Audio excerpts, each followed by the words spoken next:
Bonjour à tous, nous poursuivons avec le deuxième Pérec de Masechet Trumot, première Mishnah. Nous avons vu dans le premier Pérec que parfois, même si c'est la même espèce, du raisin avec du raisin, des olives avec des olives, de la récolte avec de la récolte, on ne pourra pas prélever l'un sur l'autre lorsque par exemple l'un est terminé, l'autre n'est pas terminé.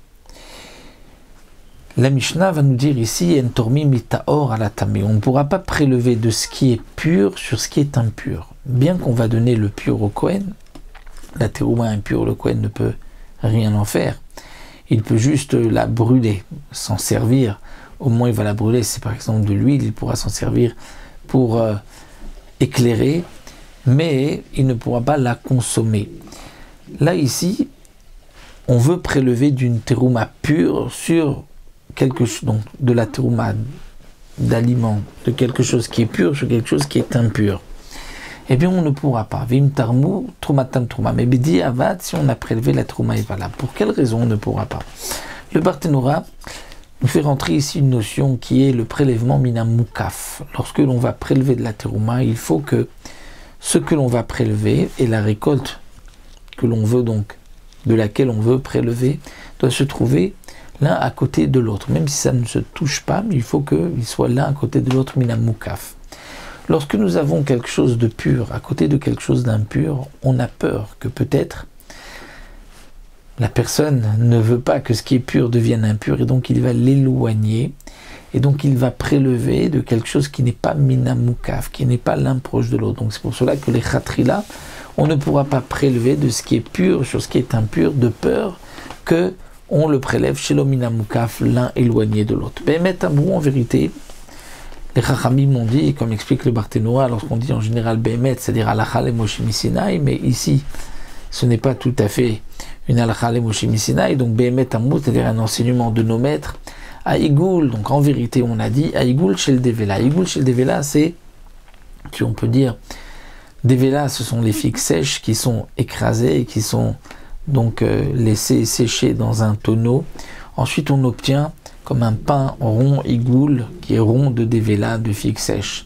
Shenitma mikzato, dont une partie est impure.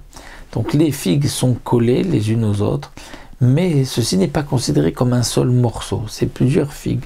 Si quelqu'un touche une figue et la rend impure, les figues à côté ne seront pas impures. Bien sûr, tout dépend du degré d'impureté, puisqu'une figue impure au premier degré peut encore communiquer une deuxième, donc deuxième degré, ça dépend donc si c'est Trouma, Kodesh, etc. ou Choulin. Mais en tout cas, lorsque un homme impur touche une figue, il ne va pas rendre impure toutes les figues. Donc Behemet Amrou, on a dit Igoul chez Devela, le Igoul de Devela qui est impur en partie, parce que quelqu'un d'impur a touché une partie des figues. Il pourra prélever des autres, donc des figues qui sont encore pures, sur celles qui sont impures. Et là, il n'y a pas de crainte que peut-être il va pas prélever mina mukaf, étant donné qu'elles sont ensemble dans un seul pain, un seul rond, comme un fromage, on peut dire, et donc il n'a pas peur, puisque de toute manière, elles ne se touchent pas, elles sont collées les unes aux autres, elles ne se communiquent pas l'impureté. De même si c'est un agouda chéri, c'est-à-dire des légumes qui sont attachés ensemble, et une partie de ces légumes sont impurs, il pourra prélever d'une partie pure pour l'autre. De même, arema, si c'est un tas. Alors, quelle est la nécessité pour le Tana de préciser le din pour Devela, Igoul, agouda chéri, une arema, un tas? Le Barthénora nous dit, si on nous avait parlé juste du igoul, de ce rond, on aurait pu dire parce qu'ils forment un seul bloc, les figues sont collées, donc on peut prélever, mais une botte de fruits qui ne forme pas un, on ne pourra pas prélever, et même si on nous avait dit donc une agouda qu'on peut prélever, j'aurais pu dire parce que la agouda, je l'attrape en une fois, alors que le tas, c'est vrai que tout se trouve l'un à côté de l'autre, mais lorsque je prends une partie, je ne prends pas le tout.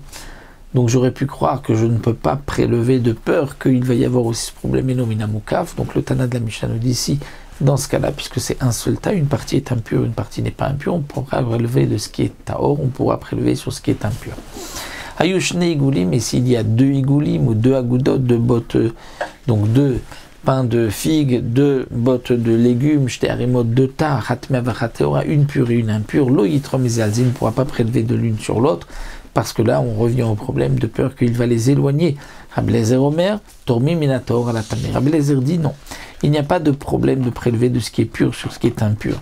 Ce rachage de peur qu'il va les éloigner, Rabbi Eliezer, lui, n'est pas d'accord, ne fait pas de xéra, et se dit que les gens font attention, donc il ne va pas les éloigner, il n'y a pas de risque qu'on prélève chez le Minamukav, donc on pourra prélever de ce qui est pur sur ce qui est impur, d'après Rabbi Eliezer.